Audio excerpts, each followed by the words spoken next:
À l'origine des temps, Dieu façonna les cieux et la terre. La terre n'était que chaos et vide. L'obscurité couvrait la surface de l'abîme, et le souffle de Dieu planait au-dessus des eaux. Dieu proclama « Que la lumière jaillisse », et la lumière jaillit. Dieu contempla la lumière et vit qu'elle était excellente, et Dieu divisa la lumière d'avec les ténèbres. Dieu nomma la lumière jour, et il nomma les ténèbres nuit. Ainsi, il y eut un soir, et il y eut un matin. Ce fut le premier jour. Dieu proclama qu'il y ait un firmament entre les eaux, et qu'il sépare les eaux d'avec les eaux. Et Dieu fit le firmament, et il sépara les eaux qui sont au-dessous du firmament d'avec celles qui sont au-dessus. Et cela s'accomplit ainsi. Dieu nomma le firmament ciel. Ainsi, il y eut un soir, et il y eut un matin. Ce fut le second jour. Dieu proclama que les eaux qui sont au-dessous du ciel se rassemblent en un seul lieu, et que le sec paraisse. Et cela s'accomplit ainsi. Dieu nomma le sec terre, et il nomma l'amas des eaux mers. Dieu vit que cela était bon. Puis Dieu proclama que la terre produise de la verdure, de l'herbe portant de la semence, des arbres fruitiers donnant du fruit selon leur espèce et ayant en eux leur semence sur la terre. Et cela s'accomplit ainsi. La terre fit éclore de la verdure, de l'herbe portant de la semence selon son espèce, et des arbres donnant du fruit et ayant en eux leur semence selon leur espèce. Dieu vit que cela était bon. Ainsi, il y eut un soir et il y eut un matin. Ce fut le troisième jour. Dieu proclama qu'il y ait des astres dans le firmament du ciel pour séparer le jour d'avec la nuit, qu'ils soient des signes pour marquer les époques, les jours et les années, et qu'ils servent de luminaires dans le firmament du ciel pour éclairer la terre. Et cela s'accomplit ainsi.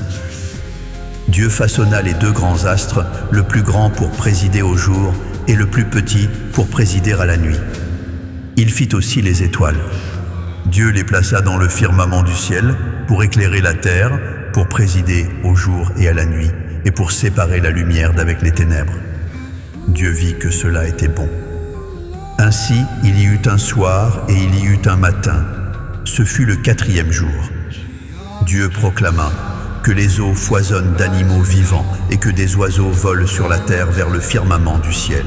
Dieu créa les grands monstres marins et tous les animaux vivants qui se meuvent, et que les eaux produisirent en abondance selon leur espèce.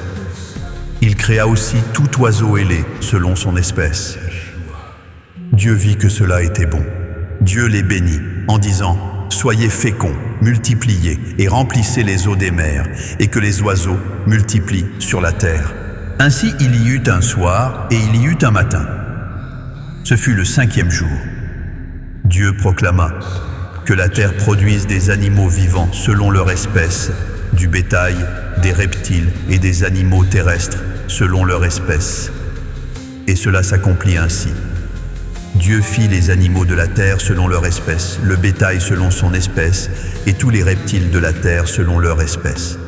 Dieu vit que cela était bon. Puis Dieu proclama « Faisons l'homme à notre image selon notre ressemblance, et qu'il domine sur les poissons de la mer, sur les oiseaux du ciel, sur le bétail, sur toute la terre, et sur tous les reptiles qui rampent sur la terre. » Dieu créa l'homme à son image. Il le créa à l'image de Dieu. Il créa l'homme et la femme. Dieu les bénit, et Dieu leur dit « Soyez féconds, multipliez, remplissez la terre, et l'assujettissez, et dominez sur les poissons de la mer, sur les oiseaux du ciel, et sur tout animal qui se meut sur la terre. » Et Dieu dit « Voici, je vous donne toute herbe portant de la semence, et qui est à la surface de toute la terre, et tout arbre ayant en lui du fruit d'arbre et portant de la semence. Ce sera votre nourriture. Et à tout animal de la terre, à tout oiseau du ciel, et à tout ce qui se meut sur la terre, ayant en soi un souffle de vie, je donne toute herbe verte pour nourriture. » Et cela s'accomplit ainsi.